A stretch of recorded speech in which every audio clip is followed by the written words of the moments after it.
지난 시간에 이사야가 기도를 시작했는데 지난 시간에 시작한 기도가 아직 안 끝났습니다. 오늘 이제 끝나죠. 오늘 우리가 읽은 12절까지 기도를 했어요. 이게 이사야가 지난주부터 했던 기도입니다. 근데 오늘 지난주에도 제가 말씀드렸지만 그럼 하나님께서 우리가 신앙생활을 하실 때 두 가지의 힘을 주셨다고 했습니다. 지난주에 말씀했죠? 까먹었습니까? 두 가지의 힘을 주셨다고 했습니다. 뭐와 뭘 주셨다고 했습니까? 하나는 말씀의 힘이고, 하나는 성령의 힘이라고 했습니다. 그죠? 말씀의 힘은, 말씀 주셨잖아요. 하나님의 살아계신 말씀을 우리에게 주셔서, 이 말씀은, 우리의 목적도 가르쳐 주시고, 우리의 끝도 가르쳐 주시죠. 하나님의 말씀대로 말씀 붙들고 살면, 우리의 끝이 어디다? 하나님 나라다. 하나님께서, 영원히 거하시는 그 나라가 우리가 가야 될 그 끝이다. 그 목적을 이루기 위하여서 하나님이 말씀을 주셨는데 그 목적대로 우리가 이제 말씀 붙들고 신앙생활을 하면 나가는 거죠. 그런데 끝은 우리가 알고 있어요. 천국이라고 하는 그 끝은 알고 있는데 그 천국까지 가야 되는 그 과정이 있잖아요. 그죠? 저 같으면 뭐 한 100살을 산다 그러면 한 50년 남았고요. 그 과정이 아직 50년이 남아 있잖아요. 순탄하게 하나님께서 데려가신다면 한 50년 남았겠죠. 100세로 친다면 여러분들도 남아있는 그 과정이 있을 거 아닙니까? 그때까지 가야 되는 과정이, 그죠? 근데 그 과정이, 현실이기 때문에, 현실을 살아갈 때 보면 하나님의 말씀을 의지하여서 살아가지만 그래도 과정은 현실이기 때문에 현실에서 부딪히는 그런 어려움들이 있다고 했잖아요. 그죠? 그 현실에서 부딪히는 일들이 있기 때문에 그 과정이 어렵다고 했어요. 그게 존 번연은 그 과정을 철로 역정이라고 해서 책으로 한 건 내어놓은 거고요. 우리는 이제 글로 안 하고 그냥 우리는 삶으로 살아가는 거죠. 근데 그 삶의 자리가, 과정 중에 있는 우리의 삶의 자리가 힘들고 어려워서 절망하기도 하고 좌절하기도 하잖아요. 그래서 그걸 이겨내기 위하여서 하나님께서 성령을 우리에게 주신다라고 이렇게 말씀하셨습니다. 이거 두 개의 힘을 가지고 우리는 신앙생활을 해서 끝까지 하나님 나라에 가는 것, 이게 이제 우리의 믿음 생활, 삶의 신학생활의 모습이다라고 이렇게 말씀을 드렸죠. 이 과정 속에서 생겨나는 일들을 이겨낼 수 있도록 성령께서 동행하여 주신다라고 이렇게 말씀을 하셨습니다. 그래서 예수 믿고 산다는 것, 예수 믿으며 산다는 것은 주님의 말씀의 힘을 의지하고 또 성령의 힘을 의지하며 산다라고 이렇게 이야기할 수가 있는 것이죠. 오늘 본문에서도 이사야가 계속해서 이야기를 합니다. 오늘 본문에서 이사야는 크게 하나님 앞에 두 가지를 기도합니다. 오늘 우리가 읽은 7절까지 한번 기도하시고요. 8절부터 12절까지 또 이렇게 기도를 합니다. 근데 이 기도의 내용이 조금 달라요, 여러분. 7절까지는 이사야 선지자가 하나님 앞에, 여러분 이걸 기억하십시오. 이사야는 지금 환상 중에 이스라엘 백성들이 처해 있는 환경도 지금 어렵지만 환상 중에 이스라엘이 다 망하고 포로로 끌려가고 하는 그것도 지금 다 보고 있는 거예요. 그것도 다 보고 있는 겁니다. 아직 포로로 끌려가진 않았어요. 이스라엘이 완전히 망하진 않았어요. 그거를 환상 중에 지금 다 보고 있어요. 지금 우리의 현실도 망해가고 있는 현실인데 환상 중에 하나님께서 그걸 보여주셔서 쫄딱 망하고 예루살렘 성이 회파가 되고 바벨론 포로로 끌려가는 것까지 지금 환상 중에 다 보고 있는 거예요. 그걸 보면서 기도하고 있다라고 하는 것을 여러분 기억하십시오. 그걸 보고 있습니다. 두 현실도 자기가 직시하고 있고 앞으로 일어날 일도 지금 보고 있는 거예요. 그거 보면서 지금 하나님 앞에 기도하고 있다라는 것을 여러분 기억하셔야 됩니다. 첫 번째, 그런 그 환상을 보면서 하나님 앞에 이사야 선지자가 기도하기는, 이사야 선지자가 지금 자기가 기도하지만 사실 이 기도는 이스라엘 백성들의 온 마음을 모아서 지금 하나님 앞에 기도하는 거죠. 우리가 과연 이런 현실이 주어지면 우리가 앞으로 우리에게 닥칠 현실이 이런데 이런 현실 속에서 우리가 어떻게 살아가야 되겠습니까? 이런 이스라엘 백성들의 마음을 담아서 이사야가 하나님 앞에 지금 기도를 하고 있는 것이다 라는 것을 기억하시면 됩니다. 첫 번째 7절까지의 내용은 이사야 선지자가 하나님 앞에 간구하기를 하나님의 임재하심이 있었으면 좋겠습니다. 이걸 기도하는 거예요. 하나님 성령이, 하나님의 영이, 하나님의 임재하심이 우리 가운데 이곳에 있었으면 좋겠습니다. 이걸 지금 간구하고 있는 거예요. 원하건대 주는 하늘을 가르시고 강림하시고 주 앞에서 산들이 진동하기를, 그죠? 하나님의 강림하심이 이곳에 있었으면 좋겠습니다. 이걸 지금 이사야 선지자가 이야기를 하고 있어요. 이사야 선지자는 여러분 성령 강림, 하나님의 임재하심을 한번 경험했죠. 어디에서 경험했습니까? 이사야 선지자는 제 눈을 보세요. 제 눈을 보세요. 눈 감고 생각하지 마시고, 안 시켜요. 겁먹지 마시고, 겁먹지 마시고. 이사야 선지자는 하나님의 임재하심을 한번 경험했어요. 이사야 6장에서 자기가 소명을 받을 때, 그때 기도할 때, 아유, 뭐 처음 듣는 것처럼 고개를 끄덕이세요. 이사야 6장에서 봅니다. 6장에서 보는데 하늘에 그 큰 성전 안에 하나님의 옷자락이 쫙 들여져 있고 그곳에 하나님의 영이 가득 차 있는 것을 그때 한번 보죠. 그래서 내가 이제 하나님의 임재하심을 봤으니 이거 과로다, 망하게 되었도다 하면서 막 자기 입술을 막 이렇게 가리고 때리고 막 하잖아요. 그게 그때 하나님의 임재를 본 거예요. 쉐키나, 하나님의 임재하심. 이게 이사야 6장에 있었던 거예요. 그 이사야 6장에서 하나님의 성령의 임재하심, 하나님의 임재하심을 경험했기 때문에 하나님의 임재하심이 있어지면 성령이 이곳에 내리면 어떤 일이 일어날지 이 이사야는 아는 거예요. 한번 경험했기 때문에. 그래서 오늘 본문에서 이 어려운 상황 속에, 또 앞으로 닥칠 그 어려운 상황 속에 하나님의 임재하심만 있으면 이거 어떻게 될 것 같은데, 이 마음이 지금 이사야에게 있는 거죠. 그래서 하나님 앞에 쉐키나를 구하는 거예요. 하나님의 임재하심이 이 자리에, 내가 서 있는 지금 이 자리에 있었으면 좋겠습니다. 내가 바라보고 있는 저 지금 앞으로 일어날 일들 가운데 던져지게 되는 이스라엘 백성들 가운데 하나님의 임재하심이 있었으면 좋겠습니다 라고 이렇게 지금 이사야가 간구를 하고 있는 거예요. 이 이사야의 간구가 여러분 언제 이루어졌습니까? 이 이사야가 지금 하나님의 임재하심이 이 땅 위에 있었으면 좋겠습니다. 이스라엘 백성들에게 있었으면 좋겠습니다 라고 이렇게 간구를 해요. 크게 보면 여러분 이사야 선지자가 간구했던 이 하나님의 임재하심은 예수 그리스도를 통해서 한번 이루어졌죠. 예수 그리스도가 이 땅에 오심으로 말미암아 하나님의 임재잖아요. 그게 하나님의 임재고 성령님의 임재잖아요. 그 하나님이 이 땅에 오심으로 말미암아서 이사야 선지자가 고백했던, 간구하였던 그 기도가 한번 이루어진 거예요. 하나님이 이 땅에 오심으로 말미암아 예수님의 몸을 입고 이 땅에 오심으로 말미암아서 지금 이사야가 보고 있는 그 현실, 황폐하고 피폐한 그 현실 속에 있는 사람들에게 하나님이 오시면 좋겠습니다라고 했는데, 그것보다도 더 힘든 상황 속에 처해 있는 이 땅의 백성들을 위하여 예수 그리스도가 오신 거죠. 그래서 첫 번째 기도가 이루어진 거고요. 두 번째 또 있어요. 두 번째 이사야 선지자의 기도가 응답된 것이 또 있습니다. 사도행전 2장에 보면 여러분 오순절 마가다락방에 성령이 임하시잖아요. 그때 또 이 기도처럼 이루어져요. 오늘 본문을 여러분 잘 읽어보시면 사도행전 2장에 오순절 마가다락방에 성령이 임할 때 주어졌던 그 내용하고 비슷한 내용들이에요. 오늘 본문을 읽어보시면 2절부터 보세요. 1절 끝에 산들이 진동하고 불이 섭을 사르며 불이 물을 끓이는 것 같이 이방 나라들의 주 앞에 떨게 하옵시며, 이런 것들이 다 여러분 성령 오순절 마가다락방에 성령이 임할 때 여러분 어땠습니까? 성령이 임할 때 불의 혀처럼 갈라지는 것들이 각 사람에게 다 이렇게 들어갔다고 했어요. 그죠? 그리고 그들이 어떻게 합니까?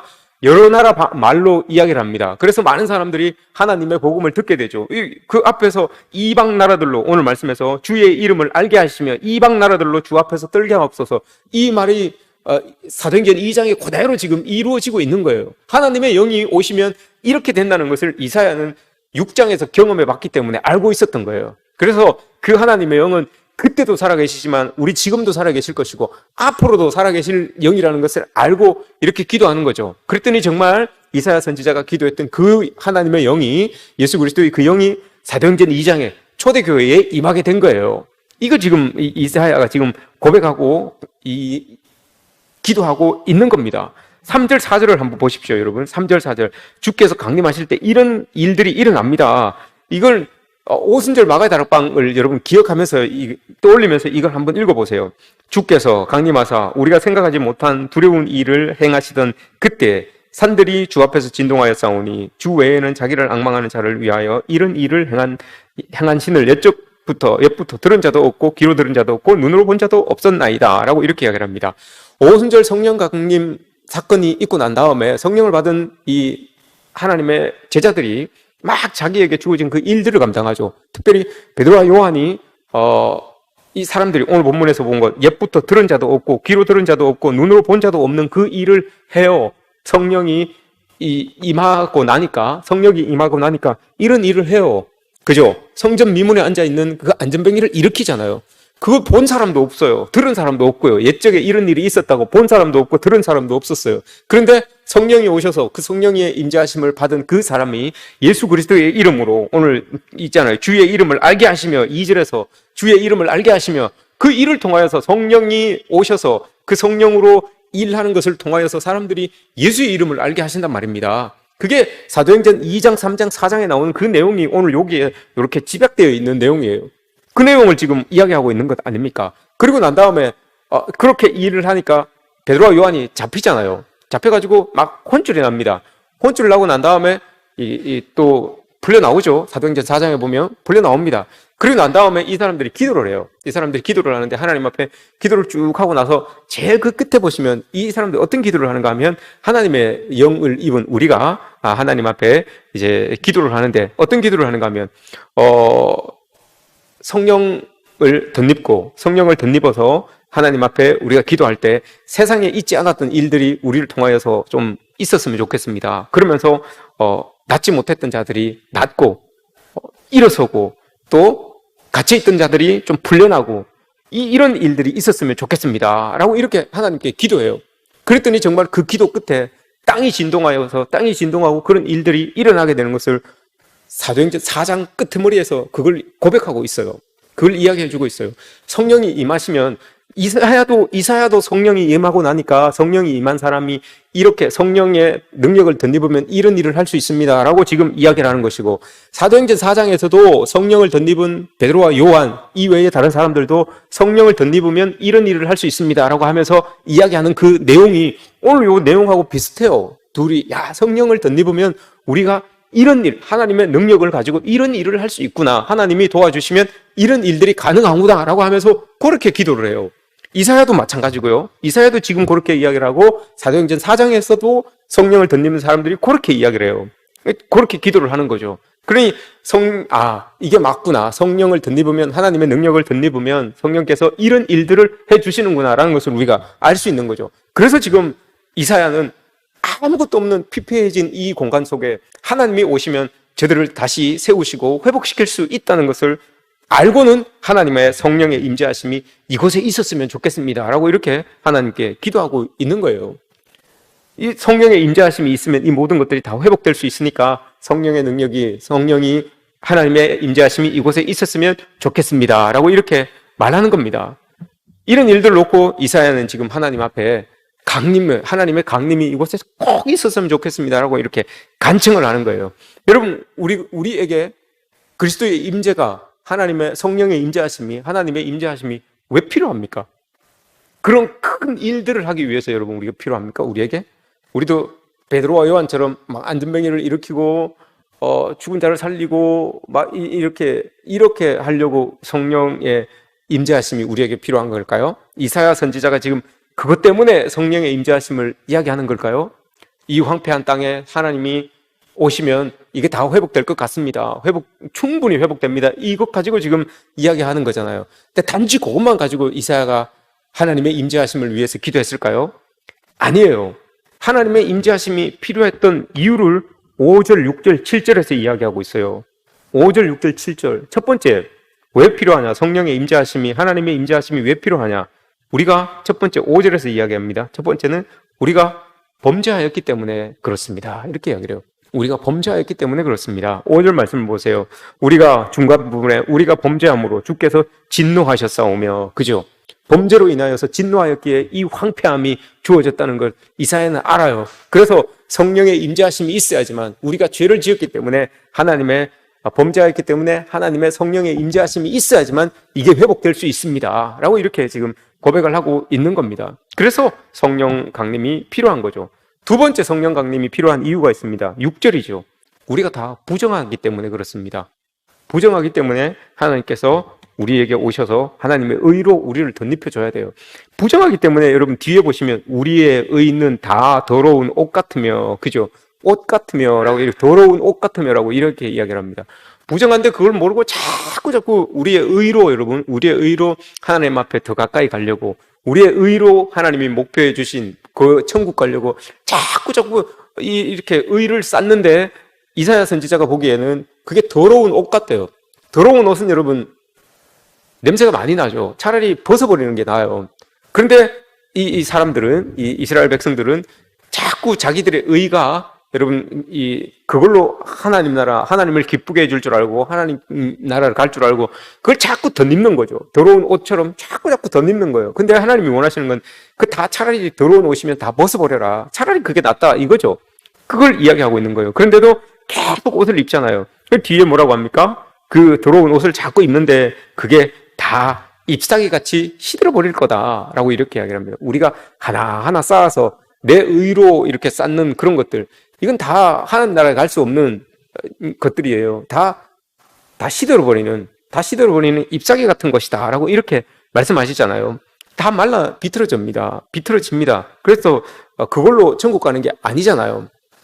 왜 아담과 하와가 여러분 자기들이 범죄하고 난 다음에 잎사귀로 자기들의 그 벗은 몸을 가리잖아요. 그 잎사귀가 뭐 얼마나 오래 갑니까, 여러분? 우리의 의는 그렇게 오래 가는 게 아니에요. 우리의 의는 참 선한 행동은 그렇게 오래 가지 않아요. 잎사귀 같아요. 그냥 조금 있으면 다 어스러져 버리고요. 그거 가지고 우리 천국 가는 게 아니에요. 그 잎사귀가 어스러지고 난 다음에 하나님께서 그들에게 어떤 옷을 입혀주셨습니까? 가죽옷을 입혀주셨죠. 가죽옷이라고 하는 것은 여러분 어떨 때 생깁니까? 가죽옷이 어디서 나오는 거예요? 누가 죽어야 되잖아요. 그죠? 누가 죽어야지만 그 가죽을 벗겨서 옷을 만드는 거 아닙니까? 그 예수 그리스도를 예표하고 있는 것 아닙니까?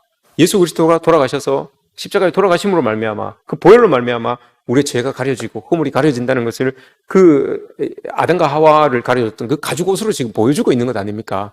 그리고 한낱 없어질 잎사귀로 우리를 가려서는 우리의 부정이, 우리의 죄가 씻겨지지 않고 가려지지 않아요. 그것으로 천국 갈 수도 없고요. 예수 그리스도의 보혈로, 예수 그리스도가 십자가에 죽으심으로 흘리신 그 피로 만들어주신 그 가죽옷, 가죽옷이신 예수 그리스도를 덧입을 때 우리가 천국 갈 수 있는 것이고 죄를 씻을 수 있는 것이고 우리의 부정함이 씻어질 수 있다라고 하는 것을 이사야 선지자가 지금 이렇게 이야기를 하는 거예요. 그래서 우리에게는 성령의 강림하심이 필요하다라고 이렇게 말씀해 주고 있는 것이죠. 또 하나가 있습니다. 그렇게 되니까 우리의 의로 우리의 부정한 것을 가려보려고 하니까 안 돼요. 죄악이 6절 끝에 보세요. 우리의 죄악이 바람같이 우리를 몰아가나이다 이렇게 이야기를 해요. 이게 어떤 의미 같아요, 여러분? 죄악이 우리를 바람같이 이렇게 몰아간대요. 바람이 부는 대로 끌려다니는 거예요. 그냥 덫처럼, 깃털처럼 바람이 이쪽으로 불면 쑥 이쪽으로 까고 쑥 까고. 그러니까 성령이 필요하다는 거예요, 우리에게. 우리에게 성령이 임하지 않으면, 우리가 성령의 주장을 받지 못하면 죄에 그냥 끌려다니는 거예요. 몰려다니는 거예요. 이쪽으로 가면 이쪽으로 가고 저쪽으로 가면 저쪽으로 가고 이럴 수밖에 없는, 그러니 완전 성령은 우리에게 엔진과도 같은 거죠. 엔진이 꺼져버렸어요. 물 위에서 배가 엔진이 꺼져버렸어요. 그러니 바람이 부는 대로 그냥 딸려갈 수밖에 없는 거예요. 그게 지금 이사야 선지자가 그렇게 비유를 하고 있는 것 아닙니까? 우리에게는 성령이라고 하는 그 엔진이 필요해요. 그래야지만 파도가 아무리 치고 바람이 불어도 그 엔진의 힘으로 그걸 돌파하고 나갈 수 있는 것 아닙니까? 그래서 이스라엘 백성들에게, 또 이사야에게, 또 우리에게 이 성령의 강림하심이 필요하다라고 지금 이사야 선지자가 기도하고 있는 거예요. 또 하나가 있습니다. 7절 말씀에서 성령 강림이 우리에게 필요한 이유 또 하나를 말씀해 주시는데, 그것은 우리가 소멸되기 때문에 7절 끝머리에 보시면 죄악으로 말미암아 우리가 소멸되게 하였음이니이다 라고 이렇게 말합니다. 다른 말로 죽게 되기 때문에 그렇습니다 라고 이렇게 말한 거죠. 소멸되었기 때문에 라고 하는 이 말은 우리가 다 죽게 되었기 때문입니다 라고 이렇게 말합니다. 꼭 오늘 말씀을 보시면 5절, 6절, 7절 이 말씀을 여러분 잘 보시면 제일 처음에는 무엇 때문에 성령이 필요하다고 했습니까? 제가 한 5시간 전에 이야기했습니까? 죄 때문에, 그죠? 5절의 말씀 보시면 우리가 이제 다음 주부터는 오실 때 여러분 볼펜을 가지고 오십시오. 볼펜이나 화이트 그 형광펜을 가지고 오셔서 제가 여기 줄 것입시오 하면 줄을 것입시오.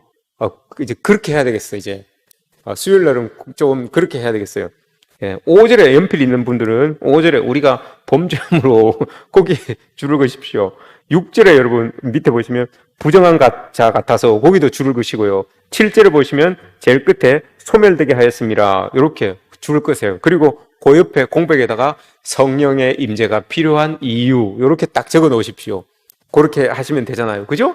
요게 우리에게 성령이 필요한 이유예요. 성령의 임재하심이 필요한 이유가 바로 요거 세 개예요. 죄에 대하여서 내 의로는 안 되는데 자꾸 의롭다고 하는 거, 이거 의 때문에 성령이 필요한 거예요. 그리고 이 소멸되기 때문에 이건 죽음을 이야기하는 거예요. 사망, 이걸 이야기하는 거예요. 죄에 대하여서, 의에 대하여서, 사망에 대하여서 이것 때문에 우리는 어쩔 수 없으니까 성령의 능력이 필요합니다. 성령의 임재하심이 필요합니다. 라고 이렇게 이야기하는 거예요. 근데 이 말씀을 여러분 어디에서 똑같이 이야기하고 있는가 하면 로마서 6장에서 똑같이 이야기하고 있습니다. 로마서 6장에서 우리는 죄에 의하여서 이 의에 대하여서 또 사망에 대하여서 예수 그리스도밖에 의지할 사람이 없습니다. 예수 그리스도 안에 있어야지만 여기에서 참 자유를 누릴 수 있습니다. 라고 이게 로마서 6장에서 이야기하고 있는 거예요. 그러니 예수 그리스도가 오늘 이사야가 이야기하고 있는 이 성령의 임재하심이 예수 그리스도 오실 메시아 예수 그리스도를 이야기하는 것이기도 하죠. 그 예수 그리스도가 이 로마서 6장에서 그대로 지금 사도 바울을 통하여서 고백되고 있는 것을 우리가 보게 됩니다. 이런 모습들 때문에 우리에게 성령의 은혜가 있어야 된다고요. 성령의 임재하심이 있어야 된다고요. 하나님의 능력이 우리에게 임해야 된다고요.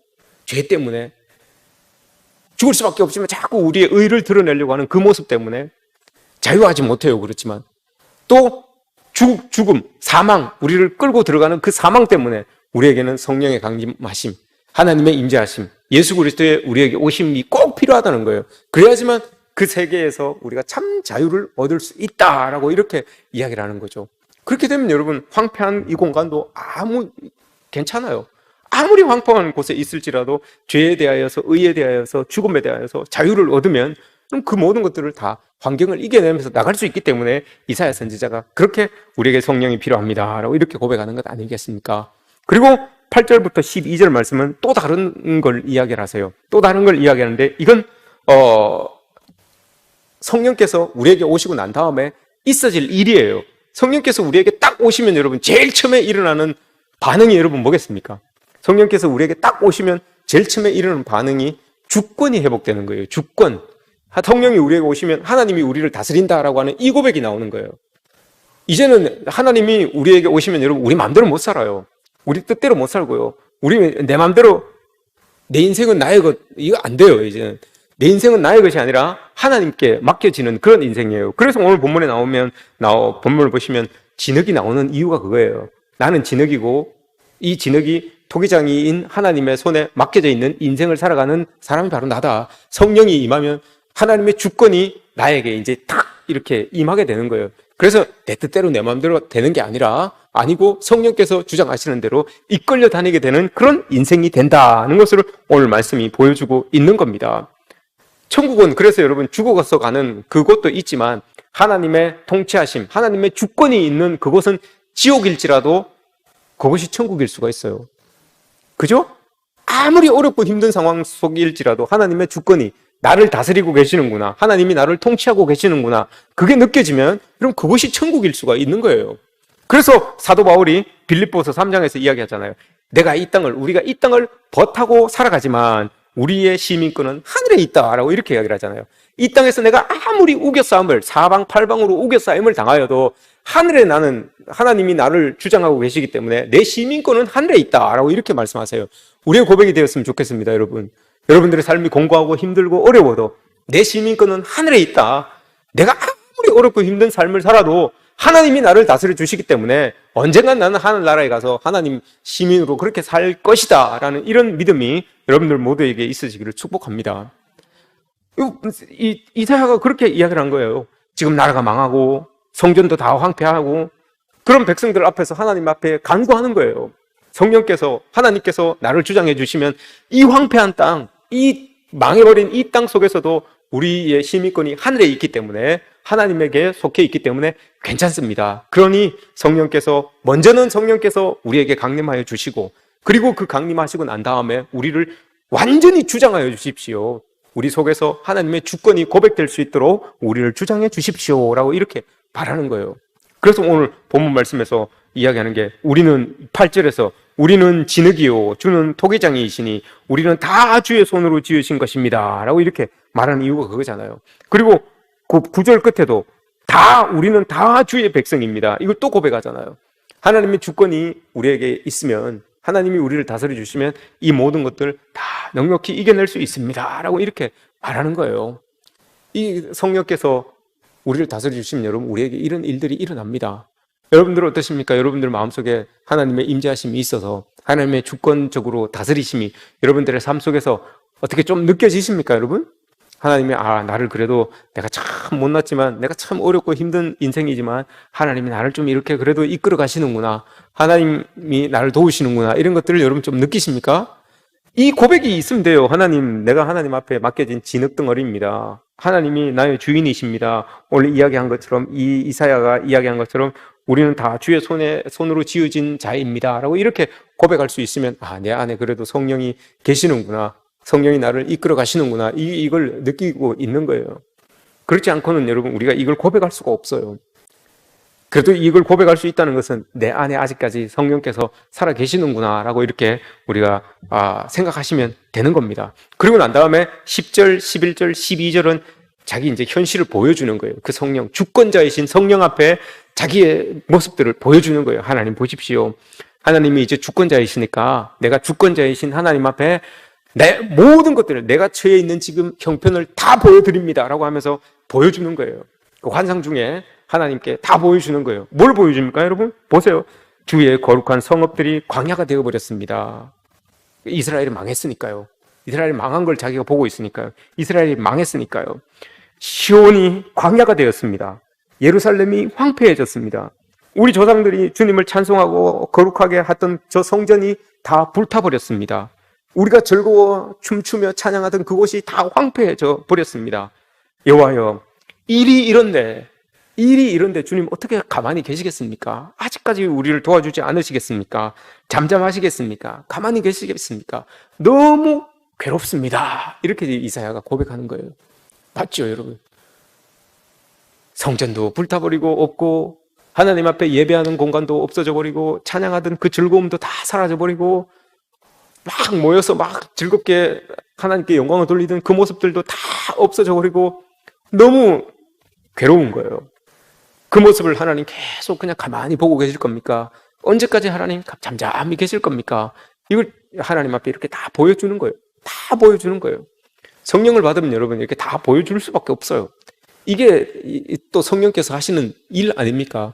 숨길 수가 없어요. 여러분, 하나님 앞에 뭘 숨기겠습니까? 그래서 이사야는 다 보여줘요. 성령 앞에, 성령님 앞에, 그 나의 주권자 되시는 그 하나님 앞에 우리 현실이 이렇습니다. 나의 현실이 이렇습니다. 하나님 보시는 것 같이 이렇잖아요.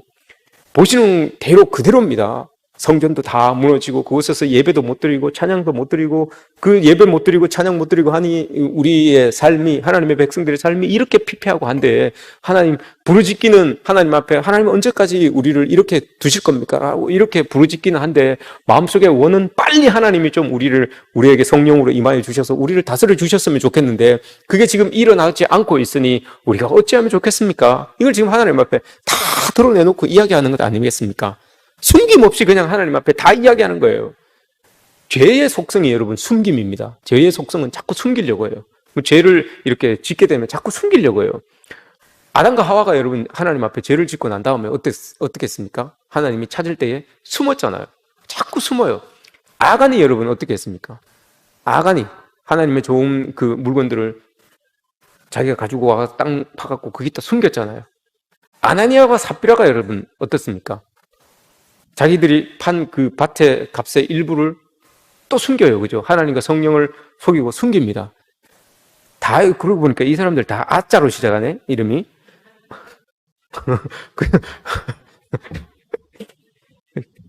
혹시 아자가 들어간 사람이 있습니까? 우리 조심스럽네. 괜히 조심스럽네. 그죠? 사울도 그렇잖아요. 사울은 좀 다르네. 사자, 이거는, 몸은 좀 비슷하네요. 그죠?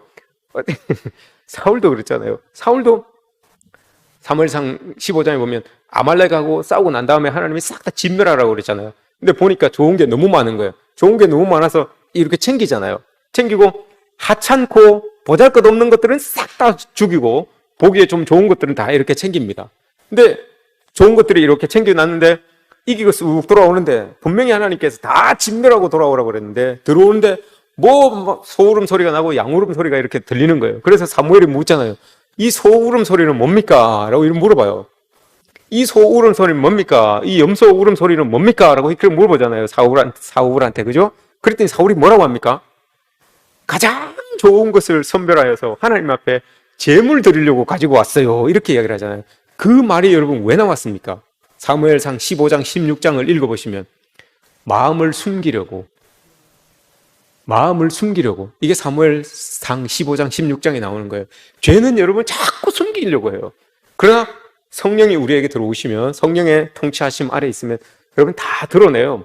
그래야 다 드러내야지 뭐 하나님이 여러분 해결해 주실 거 아닙니까? 자꾸 숨기고 있으면 숨긴다고 하나님이 모르는 건 아닌데 그래도 내가 이렇게 꺼집어내어서 여러분 하나님 모른다고 하나님이 숨긴다고 몰랐습니까? 아간의 범죄를 몰랐습니까? 아나니아 범죄를 몰랐습니까? 사울의 범죄를 몰랐습니까? 다 하셨어요.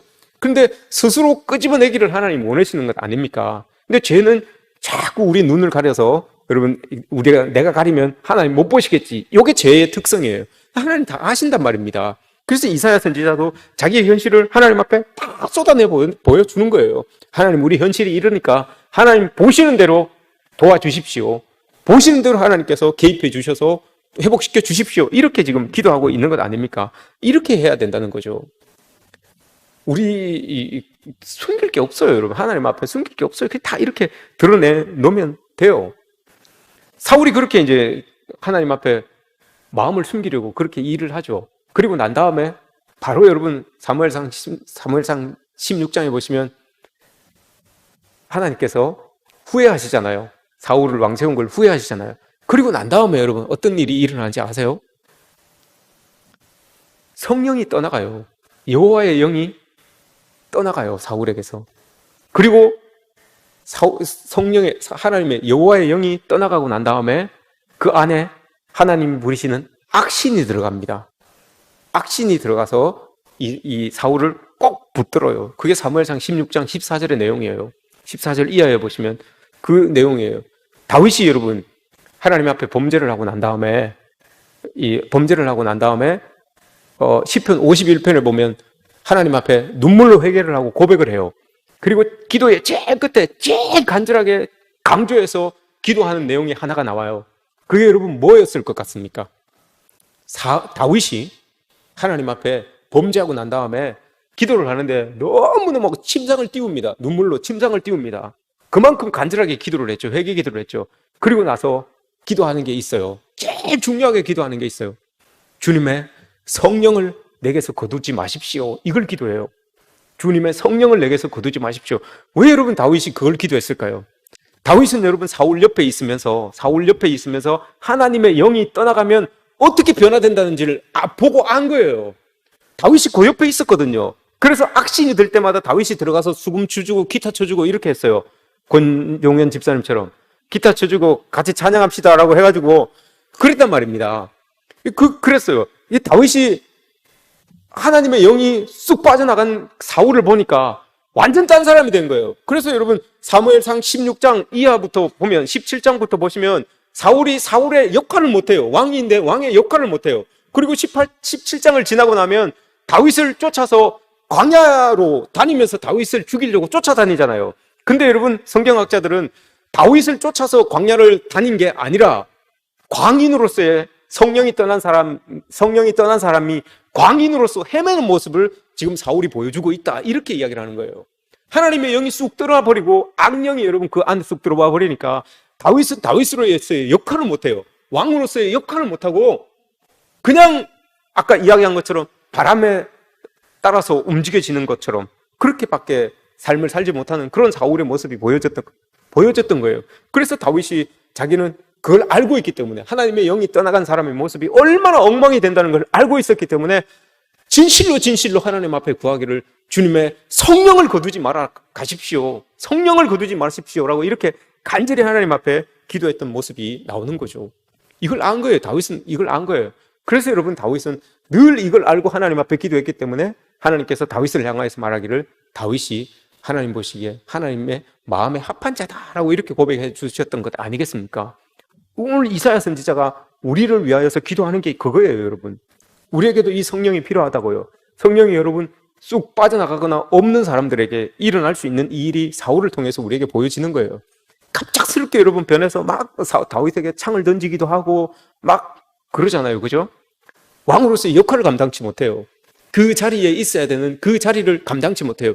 그걸 여러분 봤을 때 우리가 베드로 전서 4장에서 이야기하는 것처럼 여러분 우리가 하나님께 어떤 일들을 맡았는데 그 일들을 감당할 때 하나님이 묻잖아요. 야, 당신 참 일 잘하네요. 무슨 힘이 있어서 그렇게 합니까? 라고 이렇게 할 때 뭐라고 이야기합니까? 하나님이 주시는 힘을 가지고 그렇게 내가 일합니다 라고 하잖아요. 하나님이 주시는 그 힘이 바로 성령이 주시는 힘 아닙니까? 그 힘 가지고 일하지 않으면 여러분 사울처럼 될 수밖에 없어요. 자리를 못 지켜요. 자리에서 해야 될 그 일들을 감당치 못해요. 그래서 이사야 선지자가 오늘 성령을 강림시켜 주시고 그 성령이 우리를 주권적으로 다스려 주십시오. 그래야지만 여러분 회복도 되고 그 회복된 자리에서 내가 해야 될 일들을 감당할 수 있습니다. 이걸 지금 고백하는 것 아니겠습니까? 우리에게도 우리의 기도도 여러분 이런 기도가 되었으면 좋겠습니다. 하나님의 성령을 우리에게 부어주시고 내 속에 있었다면 다시 회복시켜 주시고 하나님이 진짜 일하셔서 하나님의 주권이 회복되는 그런 은혜가 나에게 있어지기를 원합니다. 이런 기도가 여러분 우리의 기도가 되었으면 좋겠습니다. 여러분들 모두의 기도가 되시기를 축복합니다. 그래서 정말 우리의 삶 가운데 하나님이 다스려 주심으로 말미암아서 모든 삶의 자리가 건강의 자리가 여러분의 자녀들의 모든 것들이 다 회복되고 축복되는 그런 놀라운 은혜가 있어지기를 주님의 이름으로 축복합니다.